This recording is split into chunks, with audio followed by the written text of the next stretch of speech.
This episode of Super Pulp Science is brought to you by the things we make. If you want to support Gregory Kamichuk, you can go to gmbkamichuk.ca. And if you think Justin Curry is just all right, you can go to chasingartwork.com.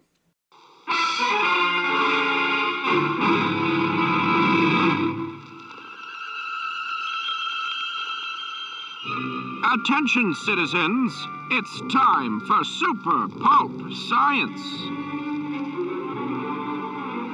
This is Super Pulp Science, where we talk about how a genre gets made. I am GMB Kamichuk. Gregory to my friends. I am normally joined by Justin Curry, known the world over as Chasing Artwork, but he is currently chasing down insurance for an event that we're holding this week. So in his place, I have brought onto the podcast none other than Dr. Jonathan Ball, who comes and joins us all the way from his own podcast, Writing the Wrong Way. He's made a difficult and strenuous journey to be here. Yes, across the room. One end of the room to the other. And also, producer extraordinaire, Dan Vadeboncoeur. Thank you for waiting way too long before we started That's okay. recording. I was here early. It was my fault for me. I thought I could get here early and get it out of the way, and then no, that didn't happen. No. We okay. just disappointment. So if you are joining us for the very first time here on Super Pulp Science, we are working creatives who make stuff up, write it down, illustrate it, bring it to market. Sometimes we succeed, sometimes we fail, and we tell you all about it here on the show. And that's one of the things I wanted to talk to you about today, Jonathan. The notion of, and by the way, in the interest of full disclosure, Jonathan and I are working on a comic series for heavy metal called The Eye Collector, which we are co-plotting. He is writing and I am illustrating, and a number of other projects which we'll get to. But that is what gives him the right to be here on the show today. Jonathan is a prose writer, a screenwriter, a comics writer, a poet, and a logistical wizard in many respects. He has been both publisher and published, and I think that it's really important if you're in a creative role to think about where you fall on that and whether you want to do all of it or just some of it. I think that's a great point. And it's something that I bring up a lot when I'm talking to people, people want to talk to me about self-publishing. So a lot of times people will say this to me. They'll go like, hey, I'm a writer and, I want to whatever. I'm really interested in writing fantasy or whatever it is. They go, hey, I want to get into self-publishing. And I stopped and I go, are you sure? Because keep in mind there's nothing wrong with getting into self-publishing. I like self-publishing, fine, but it is publishing. It's not writing. A lot of people think it's writing. You know what I mean? Yes, yeah. But once you're in there, you're now a publisher. You're doing the things a publisher does. So again, that's fine and everything, but it is a confusion that a lot of people have, like whether they don't often think about the business side of it, of like that creative pursuit. And there's a degree to which some people do and some people don't want to have control over that business side of the pursuit. If you don't want control over the business side of the pursuit, then you should stay away from things like self-publishing. On the podcast, Justin and I have often encouraged the listener to just do it themselves if they feel. And so I think it's a good advice. Do you think so? But here's why I think it's good advice. I thought you would be the voice of reason. I think it's good advice because you real quickly figure out what it is and whether you want to do it or not. Okay. I always think about when I was doing directing a little bit, like I was doing some film directing, and you're just kind of indieing it. You're doing it all. It's it's a real jumble. Then I kind of got a job as an assistant director on a set, and I was like, yeah, I can do that, no problem. I didn't know what assistant director was, but I took the job and I was like doing it. You had director in the title, so you thought, yes. I was like, me. oh well, that. whatever, I'll do that. Anyway, and I just wanted to help my buddy, who's the director out, who's like a friend of mine and a director I really admired. Plus, For the dear listener who's interested in independent film, assistant director usually means deal with all the problems. Well, this is the thing I didn't realize. So, like, what I learned eventually, like a couple days into the shoot, I realized, oh my God, this is everything I hate about making films in one job. And so I just kind of, from that day, I was like, one, I'm never going to do this ever again. And two, if I ever make a film again, I will hire an assistant director. Absolutely, yes. But so what I like about the DIY approach, because I'm a real DIY guy at heart too, is like I think it's good for people to just throw themselves into it, do it all, try it all out, and then get a sense of it and get a sense of what they want to keep doing and what they want to never do again. So self-publishing is like that. It's like taking over the assistant director's job of all the problems. It's everything bad about publishing in one job is self-publishing. Yeah, right? there's a good side of it too, There's a like great making side, money. yeah. But there's the risk of money, even and just the logistical. So this is things. a perfect segue because Justin has just arrived. So when it talks about taking risks at self-publishing, Justin had a great job. He had the job everyone wanted.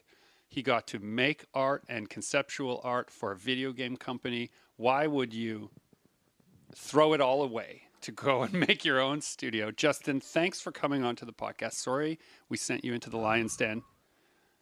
I'm here. You made it. That is a good question, though. Why did you throw it all away to do what, again, the job that many people would want to build toward? Yeah, I didn't go from concept art to publishing. I went from concept art to Artist Alley, selling posters of my work. And it wasn't until later that I got into publishing, and now that's more of a piece of my pie. But one day I just I sat down. Nobody told me that this was a job. I don't think it was a job yet. But one day I sat down and I did the math of what I had done at Comic-Cons last year, and then did a projection of like, if I do those same cons and add a couple more, like this number's much bigger than my actual job. Why the hell am I killing myself doing two jobs at once when one fulfills so many more things than the other? Like, not that video game concept art was amazing, but it wasn't my own stuff. Wasn't your idea. You your don't vision, own the game. You don't own the thing. Yeah, I was basically Building other dreams, right? Yeah, and like it was great, but I was all day. I just couldn't wait to get home so I could work on my own stuff. So it was like clear where the drive was going, and luckily the finances worked out. With self-publishing, there's that main question, right? Like, okay, you want to self-publish a book. Where are you putting these 500 books, 1,000 books? Where 10,000 books. Even if you're How are you PODing getting it, those how are out you going to there? market it? How are you going to get people to go to Amazon and buy it or whatever, Because But it's yeah, not just as simple as you put it up and it flies off the shelves. Like Spoiler alert, if you are listening and you're like, oh, they're going to give us the answers to all of these Yeah. things. We don't have them either. We have only ways in which we have tried, failed, and succeeded. And there is no magic bullet. There's no formula. Ignore all of those videos that are being offered to be sold to you that says there's a 5-step system to get your book on the Let's come up with bestseller one list. anyways, Gregory. Let's pretend like you just quit your day job Okay. and you are publishing a book. You have no internet presence. You have no connections with the literary world. How are you getting Many those... days that's true anyway, even Yeah. now. But it's not that there's not a formula. It's just that you don't always know what other variables are involved. Like you do know the formula, right? Like in a sense, it's like you produce it, you put it out, you market it, you get it. You know what I mean? Like there's steps, but the question becomes, will they work? Yeah. Like even Disney doesn't know how to have a hit every time. Stand by, Lee. I can have help in a minute. Leave him alone. He'll be alone up there. I love space stuff. I love rocketry. I love the story of NASA. I'm not one of those people that knows every date and every moon landing and every astronaut, but all the moving parts that go into getting something into orbit, or like a 7-year plan to send something to be in one place in our solar system at the exact moment where it can do what it's supposed to do. That kind of stuff really excites me. And I think when you mentioned variables, that is something we could talk about with some cogency here on the show today. We could list those variables for the dear listener that they should try to consider. I think what you kind of get into more than anything is you don't necessarily know what will work every time, but you know what won't work. Yeah. Like the thing, there's like a bare minimum level of things you have to do. Like you have to finish the book before you can sell someone the book, for example. Right. You got to like produce it somehow, like maybe there's a better way and a worse way to market it, but you got to do something to market it. And let's move from the operational definition. Let's move from a point of decision where you are not thinking about writing a book, because that's the opposite of being a writer. You're not in a drafting stage. Let's only talk about it from the standpoint of, I wrote a book, a comic or a graphic novel or a script. Now what? that you had enough passion to make it, but you don't know what to do with it now. Why don't I we think just that's take abuse. it, make it simpler for starters before it gets complicated? And Justin, why don't you just say, like, okay, you made a new artwork.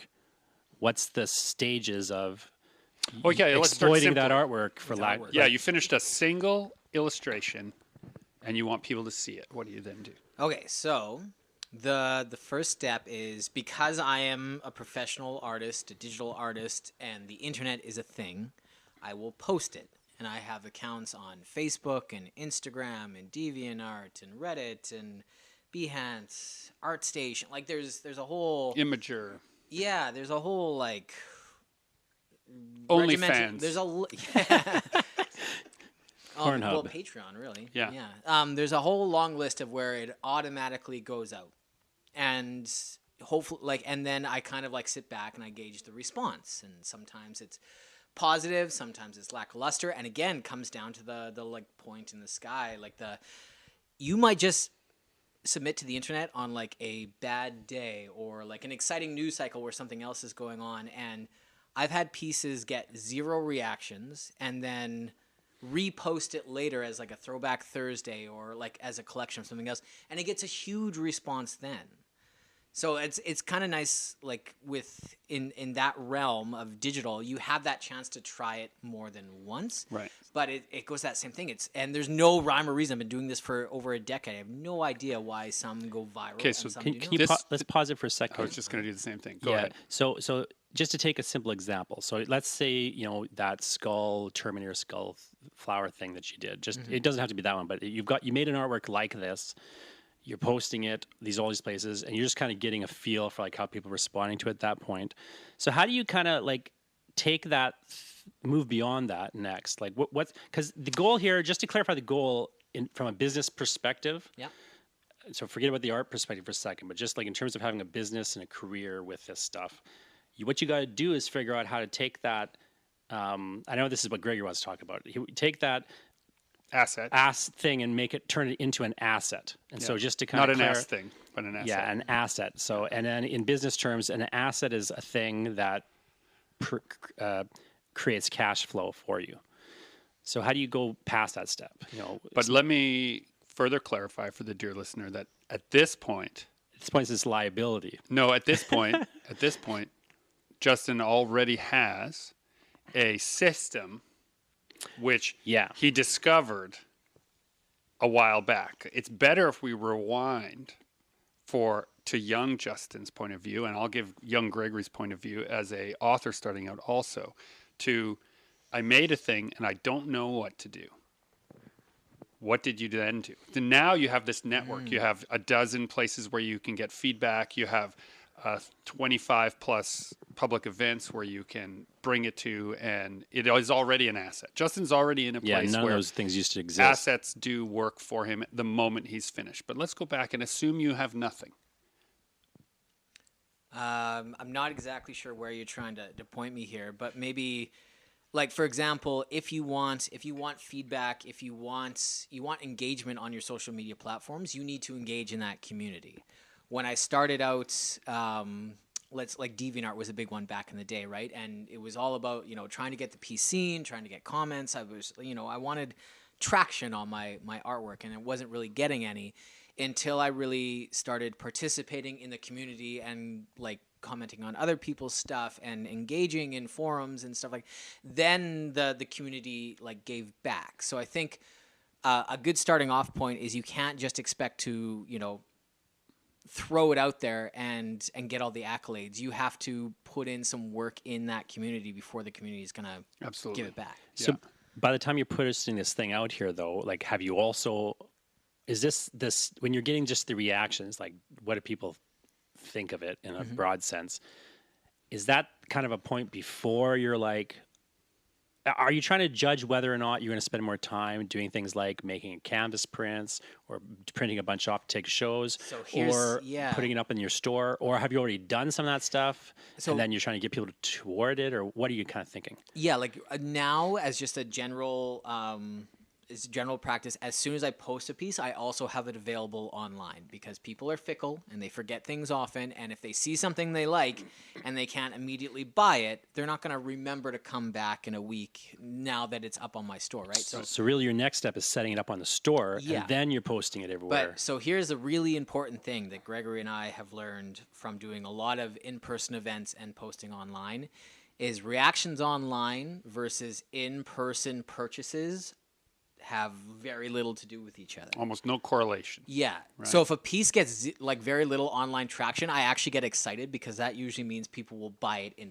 person. Yeah, there's almost a reverse correlation. So strange. If I have an image that Justin goes viral regularly, but if I have an image that seems to move the needle, and I'm like, ooh, oh no, damn, right? If online everyone loves it, in person they almost ignore it. Why do you think that is? It's built out of light versus physical? I don't know. Yeah. I don't have it figured out. We don't know the reason, and we have seen many times, and we have talked anecdotally many times on the show about people with a huge internet following, millions of followers who show up and table beside us and will, as nobody's outsell them 10 to 1. Well, let's talk about a basic kind of problem you get into then, because so you get into the inventory question. Mm-hmm. Like if you're going to, you're making the thing digital on your computer, you're posting it, you're putting it up on your store, all that stuff. You don't actually have to make anything at that point. Like you could put it on your store and never produce any unless somebody buys it. Yeah, if nobody buys it. Now, I know you often don't do that, but like, how do you make? But if you're going to go to a con and try to sell canvases or prints or whatever, like you got to make those things, and and if they don't sell, like you're out. Like you've sunk money into the inventory. You got to move it around. Maybe you're damaging it as you move it around, or whatever. Or you would rather have brought something that would have sold versus the thing that didn't sell, right? So how do you kind of manage figuring out what you print? So here's the thing that many creative people find distasteful, but you're just going to have to get over it. You're going to have to start calculating things like cost per unit and opportunity costs and show costs and have a budget for your time and your money just and your go cash flow. And see what other people are selling but things just wait. for. It used to be that you could get a $40 table at a show and just have at her. Those days are done. So you want to visit a few Comic-Cons, see how it's done, see who is like you at those shows, and then go up to the table and talk to them like a human being and say, I am like you. I want to do this. Yeah, is this notes. Worth it? What are the things you wish you had known? And if their art is like it speaks to you in the same way you think your art will speak to someone else, they're a good person to give you advice. I can't ask Justin for direct advice on how my artwork will sell using his method because our work speaks to very different demographics. So it's only someone who is doing work like Justin will his advice directly correlate. I spent years thinking of myself taking that trip. So in publishing, what we often call is comparables. And I often will advise like kind of, authors when they're trying to figure out what they should be doing on the marketing front. I'll like ask them to think like, well, what are your, or even if they're trying to pitch to publishers or whatever, like I'll ask them, well, what are like the comparables? Like, so you go back to your question, like who's the kind of writer that's like who you want to be, both in terms of like the actual work they're producing and in terms of like the career that they have. You could do a lot worse than just figuring out like who are the comparable authors, like the people you're going to be naturally compared to, because one, theoretically their audiences would like your work, but two, like, they've got publishers, they've got agents, they've got a network already, like they've got the infrastructure that you don't have yet. Maybe, that's the same infrastructure you should be trying to tap into or build or connect to, or even just, become engage in that community, like you were saying. Yeah. And speaking of that, I just wanted to like throw in this quick point about if you find a comparable artist, you find a comparable company, product, blah, blah, blah, blah. The great thing about the internet now is we have timelines of stuff. Mm-hmm. So if you find a comparable, and I was doing this a lot with like my last Kickstarter and last book, I would find comparable books and look at big companies, how they advertise leading up to the launch, during the launch, after the launch. I could basically, take notes on their strategy of the marketing and apply it to my own because it's a similar product. So if you're doing stuff like that, take notes from somebody, or who's even got just it. ask them if you can get access to Yeah, the if you person. can, You yeah. know, like Not like, always, but- yeah. If somebody's is drawing like Justin, you could do worse than going up to Justin's table and saying, "Hey, you know, which of these things actually sells?" Don't ask. Don't ask him Don't that. ask that. But like, I you know, hate but that. you know what I mean. Like theoretically, like if you had access to like, you know, what should I do? Like I've got these 10 things. What should I do? I'm going to qualify Justin's. I hate that. Don't ask that. No, but it is a It good depends. question We'll in a bring, like, sense. I can ask, I'll speak only for myself. If I have a full catalog of, say, 100 pieces, and I brought it to a show and someone comes up and says, which is your best seller? My answer is, what city am I in? Sure. Right? Because I have a full catalog that sells differently in every city, but the cost of time to bring a different catalog to every city isn't worth it to me. It's better to bring the full catalog, a little bit of everything, and sell out of some things in that city, which is what happens. But if I'm on the road, I know I still have enough for the next city I'm in, which has a different vibe. And you learn that only by doing it. That is the only way to learn it. You can't guess, judge, or whatever. You have to do it. So start small. Start with someone who's similar. Get a table at a show. Get a table at a market. Get a website. Get whatever you want. And try to sell 10. If you're just starting out, try to sell 10 of any one thing. And you will learn so much And don't print about what your 1,000. skills are. Yes. Right. Don't print 1,000. Try to sell 10. And those of you who are doing self-publishing will say, well, how could you possibly have a cost per unit? You can't. You can't. Your first year or your first couple of years, are you figuring out what works? Which means And you'll... exactly that. That's why I hated your equation that you started saying about Yeah. like the time you put in and the cost cost of per it. unit, but you have to know what that is. You do, Sure. but if you actually apply that to your product, which sucks because it's your first time Right. out, nobody's touching So that watch this, $50 though. print. Look at it like this. So if you, let's say, if your goal is to sell only 10 of something, because you're just starting out, you're just new, you're fresh, you're just an artist, and you just want people to give a shit. That's it. Does anyone give a shit? And your goal is to just sell 10 of one thing.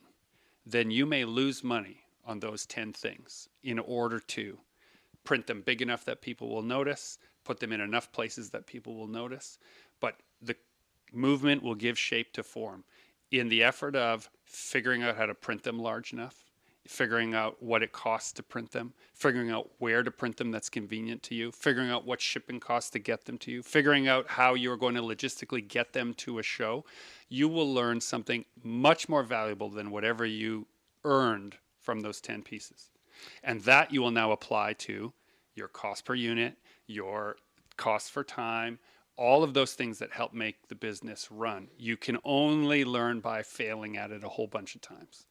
And how someone takes a 5 by or a 4-inch by 6-inch book in boxes to shows is different than someone who takes 12 by 18 print. So it's not a 1-for-1, right? Yeah, and you got to be clear on like your goals and your expectations. Like, so you mentioned like cost per unit and kind of figuring out some of these things. So one of the things that I've been doing recently is I did a Kickstarter for this book comic called She-Wolf, for the first issue of She-Wolf, which you illustrated. Yes. And so I'm, you know, after we're done this, I'm going to start packing up the packages to ship out to the Kickstarter backers. And then I got, you know, another 100 of like a normal non-Kickstarter edition that I'm going to be selling varied places. Now my cost per unit on those is too high. Mm-hmm. But the reason that it's too high is because I explicitly like added some bonus material pages. I added like some just kind of ads for other things I'm doing or even for things you guys are doing. And like, you know, I would have to get it at a reasonable price point where I'd actually be making a decent profit on the thing at some point. I'd have to scale the pages back. I'd have to do certain other things. But like, I don't really want to make money on that thing right now. I just am trying to get it like out there and get kind of use it as like a way to kind of get some, you know, like an audience building system. So I'm trying not to lose money rather than make money and just kind of focus on more audience building and getting like my stuff out there a bit more. Let's not forget that even 5 years ago, being able to print She-Wolf on the quality with the paper stock and everything as a short run would have insane. not been possible. Not even too expensive. Actually, physically impossible because you couldn't print comics that way. And even just Kickstarter, doing a Kickstarter to offset the initial investment costs to like build it up. So technology has given us things like Kickstarter websites and reach. It's given us the ability to do short run printing that is of a quality that is spectacular. And we have now the ability to leverage we're standing on the shoulders of those giants who have made it possible for us to try stuff. And so if you're talking to a big old school publisher and they say, don't get into self-publishing, that's because they're used to moving 10,000 to 50,000 units. That's not you when you're starting out. You're trying to sell 10 of something. Yeah. Or like in my case, I want to sell 100 of those. But when I sell 100, at that point, I haven't lost really money. But watch, 10 of something. Then I know if I should do more. 10 of something times 10 events or 100 events. Yeah. And you're doing great. That's what I'm saying. You want to have nice low expectations that over time build up. And if your cost per unit is right, you can afford it. Yeah, for me, like, again, like I've got a real clear expectation and a real clear goal with it. I know it's not going to make me crazy money. It literally can't mathematically. Mathematically, the best I can do at this point without sinking more money or time or whatever into it, mathematically, the best I could do is I don't lose money. But that's fine because I'm not doing that with everything. And this right? is why I'm just doing that right here as this experiment. So this was the statement I made, which I think Justin implicitly understands whether he overtly carries it out. The notion of opportunity cost. Yeah. For you not to have done a really luxe, awesome edition of She-Wolf as a person who is trying to break into mainstream comics would have hurt you more than the dollar value that went into printing those so that they look good, they feel good, and they seem professional. The worst thing for me would be if you backed my Kickstarter and you got a comic and it was fine. Yeah. Right? Like it was what you paid for. What I want them to get is something above and beyond what they expected. Like it's a numbered, signed edition they didn't expect. It's got a bonus comic in the back they didn't expect. It's got better paper stock. Like I want hard stock people to be cover, happy above and beyond their expectations with it. And then every time I hand something to somebody at a con, like if an editor says, "Oh, what do you got?" and I hand it to them, they're like, "Holy shit!" Yeah, that's not better than I expected. Yeah. Like, that's to me, that's worth that investment. Inside the shelter are life support systems to maintain the astronaut for 2 months. And I think that's important growth. Like I love when artists I know or follow do something completely different that, like you said, they're probably not, it's a sunk cost. They're probably not going to make their money back on it, but it's an amazing looking book or a new format of print or a weird printing technique that like is not cost efficient, but like, man, it's a neat experiment. And yeah, like maybe they're barely making cost there, but somewhere else that's where their good margin is. You're putting your fingerprint into the marketplace, right? What So every you leave big a mark. company does, right? Like Amazon loses money on every single shipment, but like they're making money on. They overcharge Yeah. on servers Right, so they yeah, can undercharge on yeah. shipping. And it depends where you're at and what you're trying to do. Like what I'm trying to do right now is, as I move into comics, I'm trying to establish myself an audience build. And like, so I'm not really trying to make money. Yeah. A different person might be at the point where they've kind of done some of that and they need to make some money now. Yeah. Yeah, and this is a nice spectrum because you're breaking in and trying to show improve, right? Justin has a system that he can feed, and as a result, because it's working now, he's now showing improving in a different. He's peeled off and started The big putting monster's fed, so now Yeah. I can work on this new shiny monster. 100 Just pages, doesn't multiple. need art cred That's or right. like comics cred. You don't need like cred in the comics world, but I do. Yeah. Like I've got some now, but like comparatively, I certainly don't have the presence or audience or anything. I'm not at the place where your guys are at in that industry at all.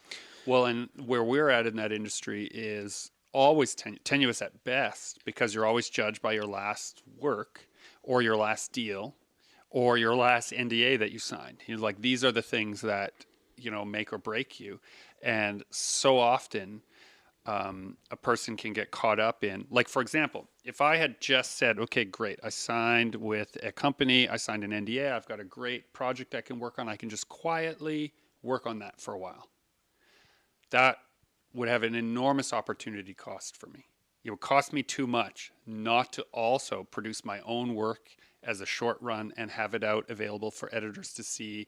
And for 80% of our money comes from 20% of our repeat customers. If I don't have stuff for them, I can't afford to wait a year, even though on paper I can afford to wait a year as a result of that project. I can't in my creative output.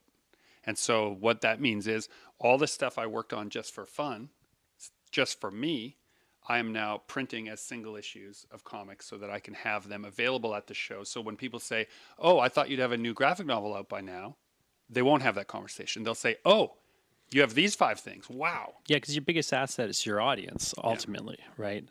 And if you lose that audience or you just don't have something for that audience, I mean, you don't want to be on a hamster wheel of just, trying to do what the audience wants or anything, but you do have to kind of be mindful of, like, if you're getting hired away to do things too much and you're not putting new stuff out, like, that audience will just kind of start dropping They'll off. go somewhere else. Yeah. Or, even if you have a publisher in the way, sometimes between you and the audience, it can be a problem. Yeah. Sometimes it's good, sometimes it's bad. And that's why I think like so many new authors are a little underwhelmed by the performance of their first book, right? Oh, because they only have one. A lot of the failures that I've seen like throughout my career is those people who just want to make one book and never make a book again, right? They just want to like pump out the one and then they're done. That'll be the success, right? My advice to those who Never have happens. only one book in them, like they should self-publish that one book. Yeah. Just don't sink thousands of dollars. That's right. You don't have to anymore either. You don't have to sink, you used to have to sink tens, if not 20s of thousands of dollars into that, and now you don't. But if you have a passion to make stuff, whether they tell you yes or no, and your hard drive is filling up, if your art boards are piling up, if you're going to make it anyway, then you might as well submit to publishers and also do some self-publishing, whichever ones the publishers reject. Once you get 100 rejections, publish it yourself. But if you didn't get 100 rejections, I don't think you're trying hard enough. Because there's at least 100 people out there who will tell you you're garbage, and you got to find them. Because every one of those will also help you triangulate who your audience is. Because the feedback will be, no. Did you try this? No. Have you thought about these guys? No. This is not for us, but maybe them. And that will lead you on a little trail of breadcrumbs to who has the audience that matches your work. That takes like months. I want success right now. Right. So you can if you want do you want success or attention? And I think this is a really important thing that many authors who are interested in being authors confuse success and attention. If you just want attention, you can take a picture of your butt and put it on the internet. You'll get tons of attention. Back to your OnlyFans. Right. You will anymore. Right. Yeah, If you'll get more. It's too competitive. More than a picture of your manuscript. All right. But if you want success, there is no sudden success. There's only carefully manicured, curated success. You have to do it slowly.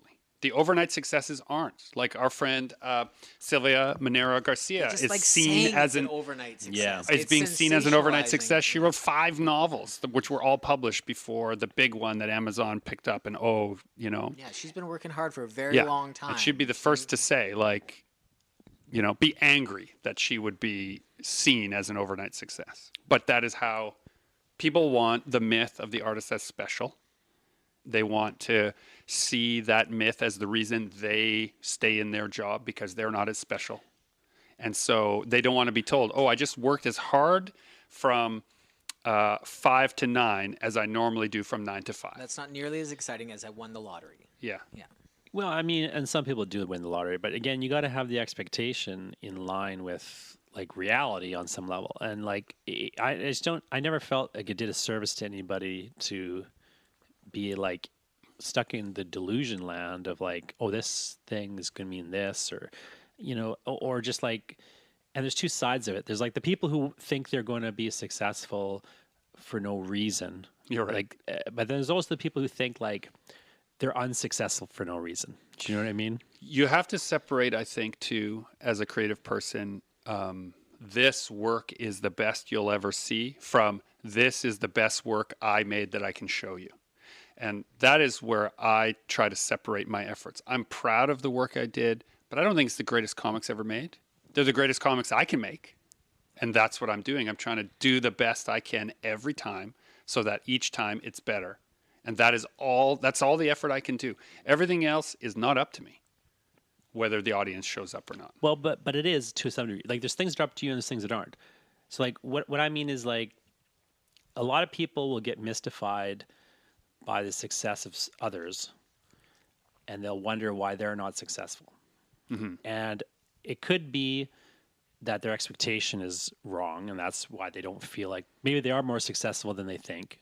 But also they could just be not successful for very clear reasons that they're unwilling to see. Whether it's people will ask me things you know like, what I mean? Here's one that comes up very loud. How do I get my books? I've self-published. How do I get my books in libraries? I will say, have you gone to 20 libraries? Yeah. They'll say, you asked libraries. No. Have you talked to 20 librarians? No. Have you got an ISBN number for your book that a librarian can search for and then add into the libraries? No. Well, then your books will never be in libraries. Like there's no magical library fairy who floats around hoping to discover people and then order those books for libraries. She travels around with that client that wants to hire you for the huge project. Right. Make you famous. Any portfolio it's to like, go off of. It's like the attitude. You're right though. You see a version of this attitude sometimes where it's like, oh, I was just sitting in a coffee shop and a producer came in and made me a movie star. Like that's what they think will happen on some level. Yeah. And that is not happening. They see as like some flaw in the industry. Yeah. Well, see those movie star things, and I think I even know the one you're talking about, but that's those like people have already moved to LA. They've already they're spending 24 hours a day sitting in coffee shops. Yeah, they've already looking their best. They've already given up on a regular job. They are going to every audition they can. And so when they're not at auditions, they're in coffee shops in towns where producers go to coffee shops.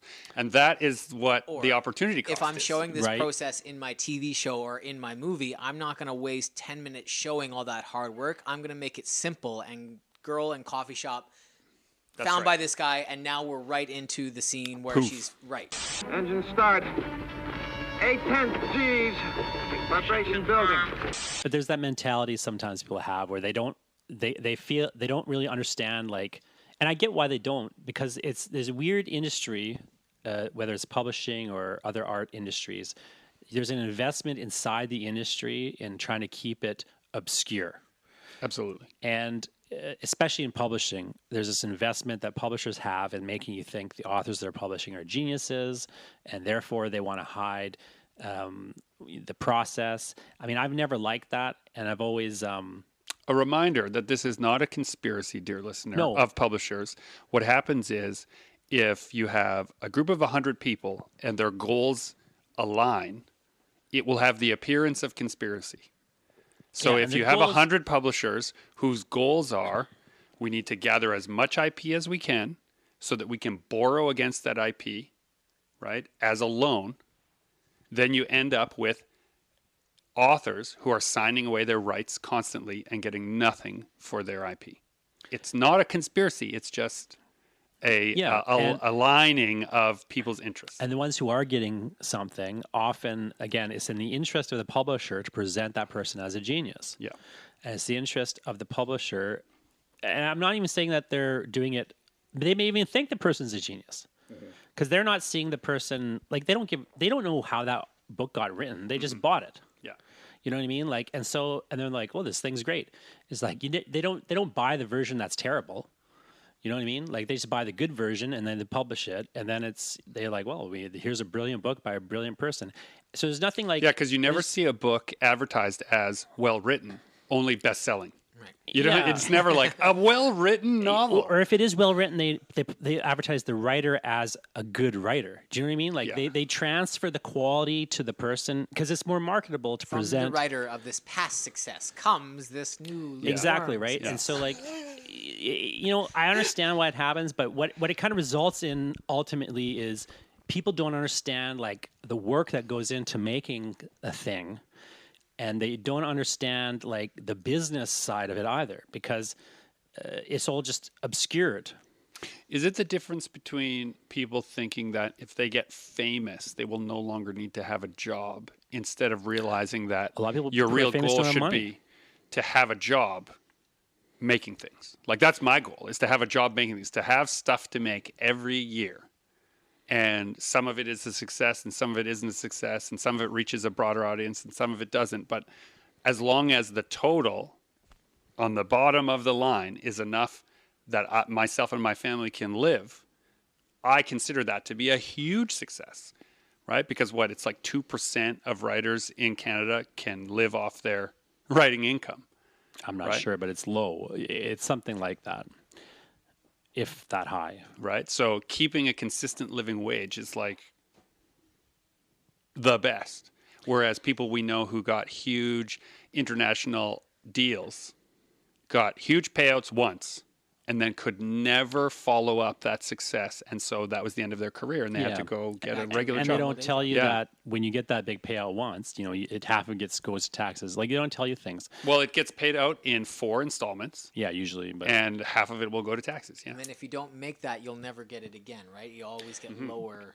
I than mean, that, unless broadly speaking, that's for sure the case like normally. 9 times out of 10, that's how it works, right? Yeah. It can even, there's all sorts of weird scenarios, but broadly speaking, it's not usually advantageous to take a large check. Yeah. I mean, it can be, of course, but what's more sustainable is like smaller checks over time, right? And but a lot of people just have this. They just have weird impressions of the industry. Like, Well, and let's roll back to the 50s, where 50s, 60s, 70s, 80s, where publishers would build up an author's presence. They would let them have a couple of mediocre sellers, then they would build and build and build until there was enough of an audience to then reissue the backlist and then build and build again. That time's over. Now publishers expect you to do that yourself, and then they want to buy you with an audience, because why would they buy someone without an audience if they could buy someone who has an audience? And there are a lot more people on earth now than there ever used to be. They're not wrong. So there are people with audiences they can hire. You see it in Hollywood with a certain chin in male leads, which used to be rare, but now is common, right? Google this if you're wondering what I'm talking I'm about. not sure what you're talking about, Right? but I understand what you're saying. No, but we'll get off topic. Chin. Go down a rabbit hole. But what I think though, this is all like stuff that people kind of eventually can figure out. What I find frustrating is when you find the person who's like, they refuse to figure it out. Do you know what I mean? Like, they have this idea that the industry doesn't want them, and they don't even know what they're talking. They don't even know what industry they're talking about. Mm-hmm. They don't understand why the industry doesn't want them. Like, understanding why the industry doesn't want you is actually really useful. Like, there's reasons certain parts of the industry don't want me, and some of it has to do with the stuff that I write and the approach that I take. But that's like the thing I can. But I'm like a cult author in a classical sense. Right. Like, I write in a particular way. It's the kind of thing that you can't really have a mainstream success doing what I do, except by accident. You can't really have a mainstream success.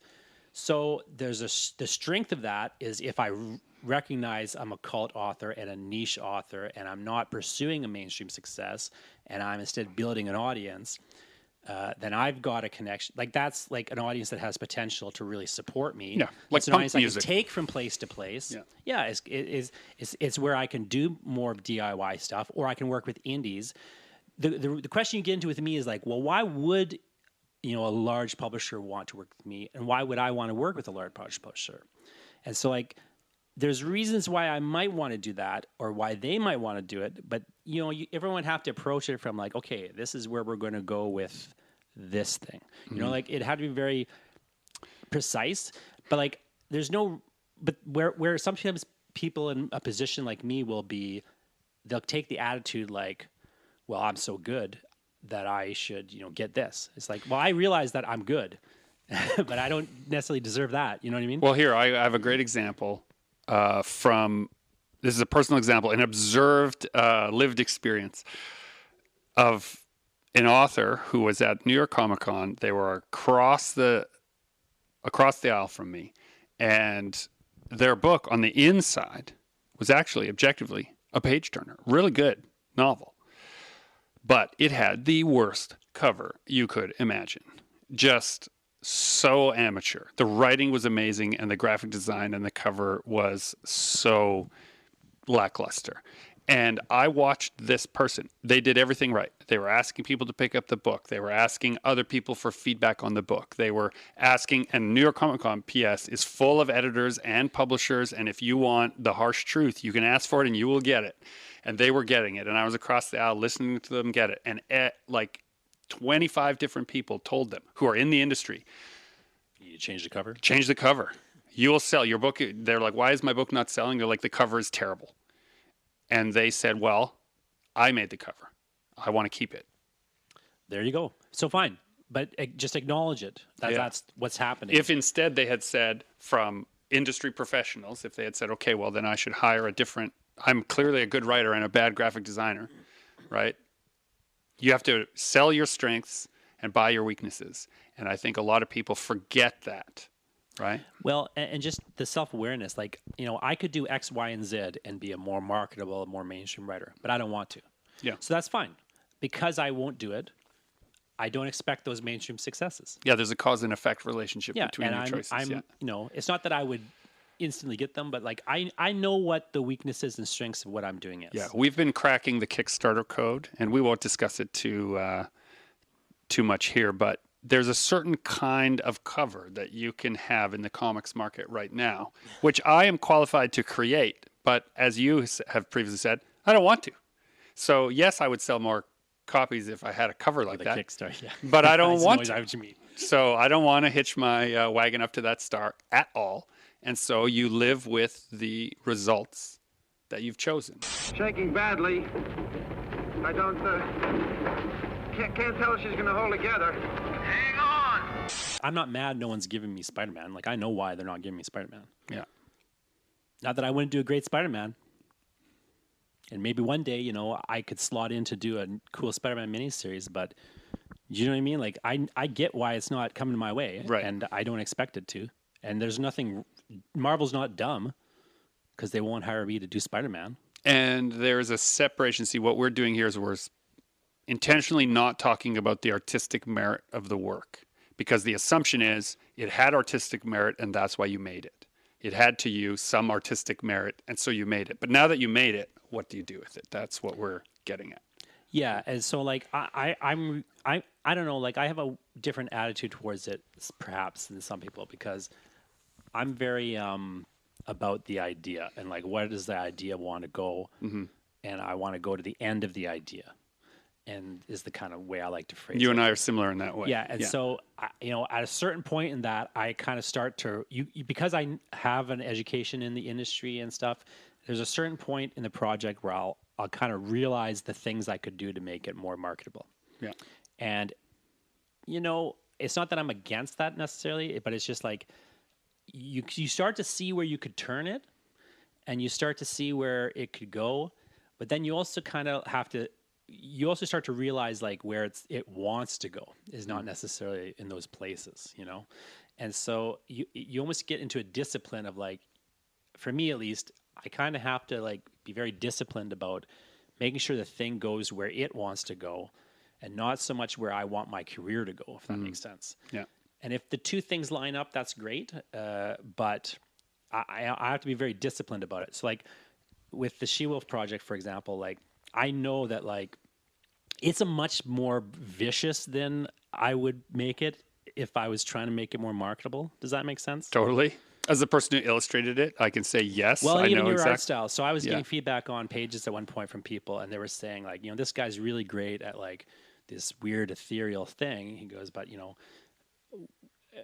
I can't follow the plot so much. And I was like, well, I got two. I mean, I could fire you. I could make it more plot focused. But ultimately, like, I like the ethereality. So I started I'm going to rewrite this. I threw my script out instead. And I rewrote the script to kind of lean more into the ethereality. And then I kind of put a couple anchor places for the story too. And I made you write at least 2 pages where just people are talking over coffee, Yeah. like I forced a couple of grounding points. Yeah. But mostly what I did was I was like, okay, well, what if I just lean more fully into what Gregory's good at?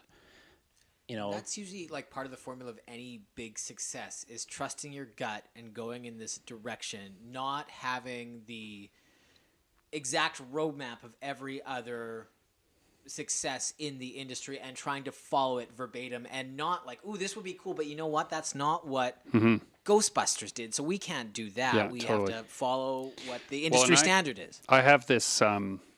So in the last couple of years, my portfolio was kind of divided into 3 sections, and the lowest selling, like a third of the portfolio I'd bring on shows, was my weird pulp art. But it's the one that I most enjoyed making. And so I wouldn't, even though there were other ones, there were other sort of selections that were vying for control. It's like, well, based on how well these sell, maybe I should dump this. And instead I was like, will I be happiest to do the work if I drop? No. Instead, what I did is I pivoted completely to make the whole brand focused on that weird art. And as a result, that's what people come for now. They've recognized it's been there long enough, like 5-6 years I've had it, and now that I've leaned all the way into it, now people are seeking it out as the thing I do, right? And so if there's a thing in you to make that's going to make you happy to make, not one of those hours feels like work, doesn't feel like stress, doesn't feel like anything. And so what is the cost to you to switch and only make stuff you think will sell? That cost is too high for me. Or maybe you're just ahead of the trend as well. Like people that wasn't a thing that was in vogue yet. Right. And suddenly, you know, like you were just ahead of things. Yeah, and I found my people. I did the punk rock flea market just recently, and, you know, they thought they would get 300 people. They got somewhere between 1,200 and 1,500 people showed up, and my goodness, I was swarmed. Like I saw people who saw in my work everything I wanted to be seen in the work, and there was no upsell. There was no talking about it. They would just see the reference. They would talk to me about the reference, and they would want it to, like, it's so gratifying to find your people, but you can't if you don't finish, which comes us right back around to the beginning. We're not talking about why to finish your work or how to finish your work. You've finished it. Now what do you do with it? You got to keep putting it in front of people. Well, and even just find your people. Like, what are the ways? Like, who are the authors like you? Who are the artists like you? Where are they? Who's publishing them? What cons are they going to? What table? You know what I mean? Like, where are the magazines they're in? Like, you know, what's a magazine? Well, like I was just thinking like Heavy Metal magazine because, you know, I was like, I'm just kidding. But I was like thinking like how do you kind of get as much as possible, like kind of figure out where your people are, as you say. Because a lot of times when people will fixate on the obvious markers of success. So like they're in the comic industry, say, and they think, oh, well, you know, I should try to, you know, get hired as a writer on Spider-Man, just to take that example. Yeah. And like, you know, it's not that that's a bad idea, but it's like, again, is that the path that you should be going down? You know, like it may or may not be. Because if traffic's what you want, you can go to a garden center show. You can book a booth and they have enormous traffic, bigger traffic than most Comic-Cons, these garden center shows. But that's not your people. They're not going to buy She-Wolf. That's not going to buy She-Wolf, and they're not going to buy weird pulp art, you know? We've tried that. We've gone to holiday craft sales. Yeah, we tried. We did a year where it's worth trying, right? Where we cleared out a section of our surprised. schedule and said we're going to experiment with these, what was like 5-8 shows.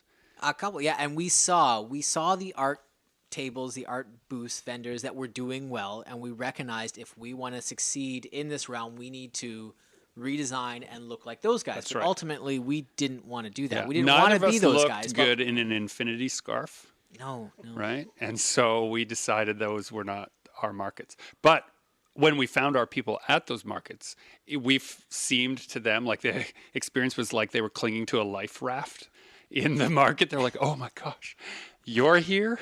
Oh, amazing. Nerdy stuff. Right. Now, let me back it up for a second and say, like, I could do something really good with Spider-Man. And if they wanted to take Spider-Man... Okay, if you're listening, Spider-Man. But if they wanted to take Spider-Man in my direction, that's the question. Because I don't own Spider-Man. So there's no point in me pursuing it on a certain level, right? They'll find you. They'll find me if they want me and I'm out there enough. Like if I'm doing the She-Wolf, if I'm doing my own thing enough, and they're like, okay, he's got a thing, they can decide they want that thing now. But there's no point in me forcing my thing on them. A publisher or an industry. Bad phrasing, right? Yeah.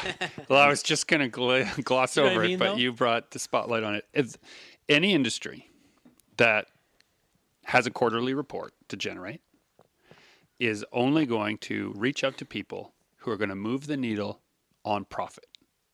And that is just the harsh truth.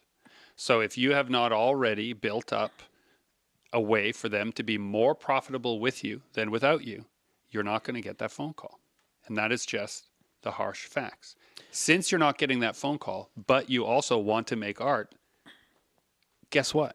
Technology has reached a place where you don't have to reach 100,000 people to be profitable. You can reach a few hundred or 1,000 or a few thousand people and be profitable and still make your next thing and your next thing My and last your next thing. podcast, the guest was Ryan North, who writes Fantastic Four right now, and he's done a bunch of other stuff. But he has worked for Marvel. He's writing Fantastic Four, and Dear listener, he that is started- writing the wrong way if you're trying to find it. writing the wrong way. So this was the Ryan North episode. If you want to hear more about this particular thing I'm talking about, but he broke into comics.